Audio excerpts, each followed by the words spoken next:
For many wrestling fans, things just don't get any better than the AKI developed brawlers that appeared on the N64. Now, the grappling system then was revolutionary and really showed that wrestling games can be more than just slightly altered beat-em-ups. Now, unfortunately, in my opinion, the subgenre really hasn't gotten any better since. You could even argue that it's actually gotten worse. Now, when it comes to wrestling games on the Switch, fans are left with the buggy mess that is a Switch version of WWE 2K18 and the non-wrestling wrestling game, WWE 2K Battlegrounds. Now, enter Wrestling Empire. This game features a 64-bit kind of look, and it's built on a legacy of PC and smartphone releases over the years, and believe it or not, it just may be the best wrestling game on the market. Danny from the Famicast here. If you're new to the channel, please be sure to subscribe and turn on those notifications today. We're taking a look at Wrestling Empire on the Nintendo Switch. Modes, gameplay, graphics, performance, it's all here, and that's what we're going to be talking about. Now, upon first trying out Wrestling Empire, you'll likely find it to be a bit difficult to wrap your head around the controls. Thankfully, a nice range of tutorials help nail down the basics. Now, striking moves are dished out with the Y button, and X is grapple. A is used to pick up items, B is used to run, and the right stick can be used for taunts. It's pretty similar to the old school AKI games over the years, and in a similar vein, when sharing the grapples, you can press one of the face buttons in combination with the direction pad or the analog stick to perform a variety of moves.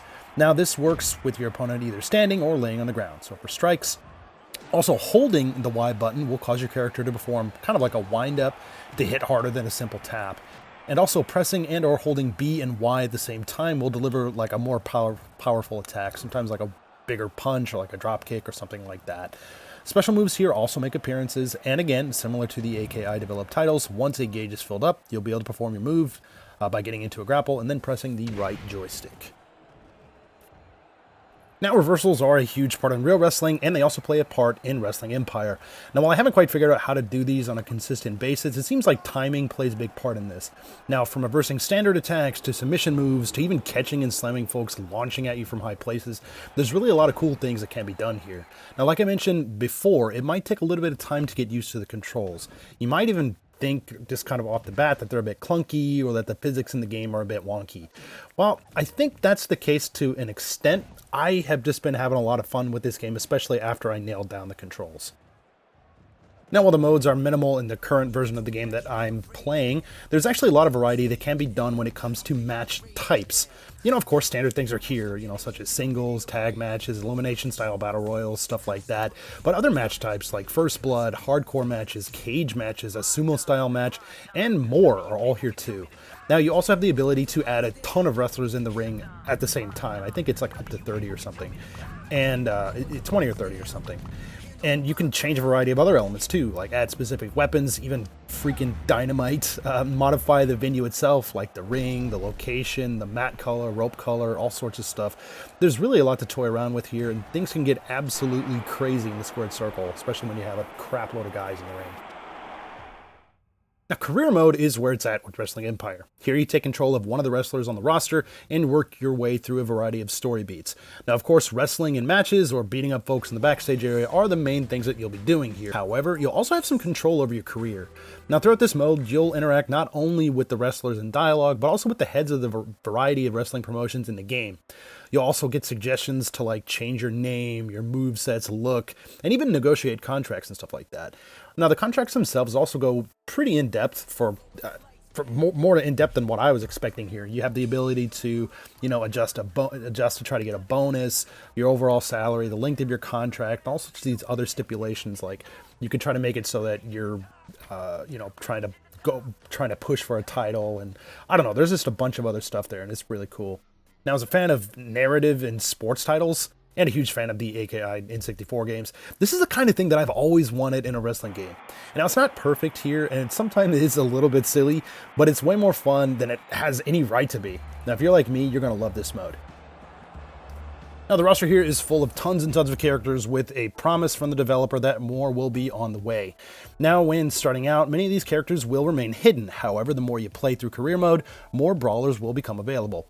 Now, being an unlicensed game, all the wrestlers here have made-up names. However, many of them are based on real-life people. Now, for myself, I was a huge fan of the WWF in the early 90s, and then the WCW in kind of like the mid-90s, and then when the Attitude Era rolled around, I kind of went back to WWF.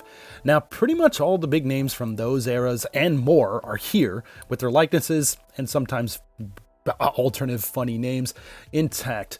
What's more is if you choose, you can actually alter these names and attire to better match their real life counterparts. It'll definitely take some work, and some of the names here are actually a little bit too funny to change in my opinion, but if you have some patience, you can pretty much have all of your favorite wrestlers at your disposal. Now, one thing to point out that I was kind of surprised about myself is that there is no create a wrestler here, at least not from scratch. Now, however, there is the ability to edit anyone on the rosters, as kind of like what I kind of mentioned a little bit before, and you can easily transform a nobody into the wrestler of your dreams. So there are a lot of things to edit here as well. I mean, you can change, obviously, the looks, including hair, clothes, boots, and other gear. The moves here are also fully customizable, as are your ring entrance music, lighting, and more. Now, if you're a wrestling fan, I can't think of much to complain about when it comes to customizing your character here. Wrestler entrances here are also here in full. Now, not only that, but you have the ability to fully control your character as they make their way down the aisle, which was a pretty nice touch. Now, visuals and performance will likely be a topic of debate among reviewers and players. Now, Wrestling Empire goes for like this N64 style of appearance with the graphics, but obviously with an HD coat of paint.